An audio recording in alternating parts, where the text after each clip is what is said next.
আসসালামু আলাইকুম।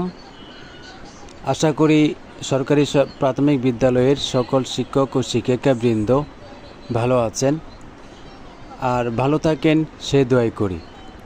আজকে আমি আপনাদের জন্য একটা ভিডিও নিয়ে এসেছি, যে ভিডিওটা আমার কাছে অত্যন্ত গুরুত্বপূর্ণ মনে হয়েছে এবং অনেকে এই সমস্যায় পড়েছেন।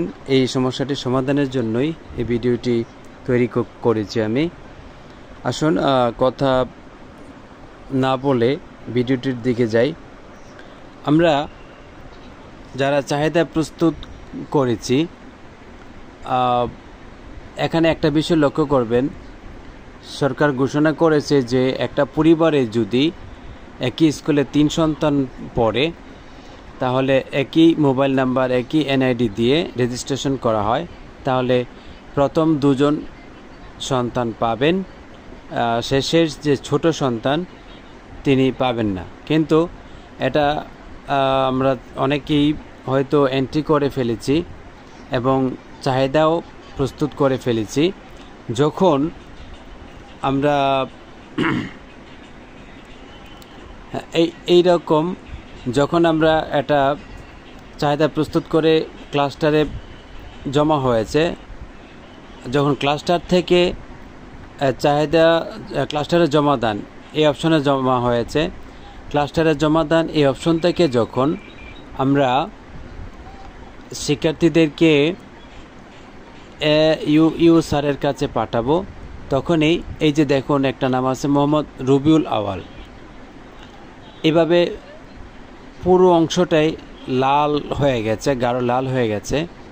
এই অবস্থায় আপনি সিলেক্ট করে 100 করেন, 10 করেন, 20 করেন, 50 জন 25 জন করেন, সিলেক্ট করে আপনি ক্লাস্টারে পাঠাতে পারবেন। অর্থাৎ ক্লাস্টারে পাঠান, সবুজ কালিতে এই লেখাটা আসবে না। তো কি করতে হবে এখন?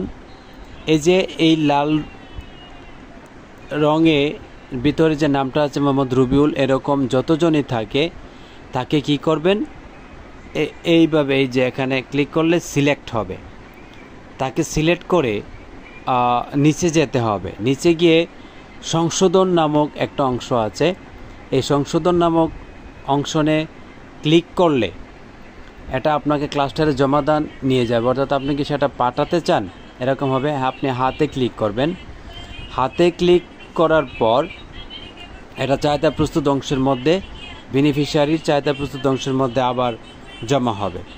ওইখান থেকে আপনি তার চাহিদাটা আবার প্রস্তুত করবেন এভাবে যে তার প্রাপ্যতা নাই, তাকে বাম দিকে ক্লিক করে সিলেক্ট করবেন, সিলেক্ট করার পর তার প্রাপ্যতা নাই, এভাবে তাকে সিলেক্ট করবেন, সিলেক্ট করে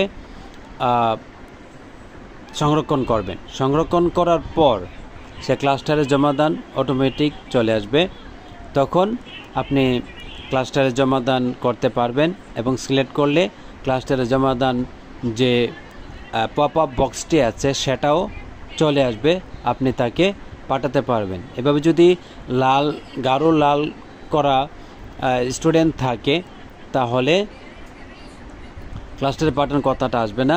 যদি এই সমস্যাটি আপনারা ফলো করে থাকেন বা আপনাদের ফেস করে থাকেন, তাহলে এই ভিডিওটি অনুসরণ করে কাজ করবেন, আশা করি সমস্যার সমাধান পাবেন। যদি ভিডিওটি ভালো লাগে আমার পাশে থাকবেন।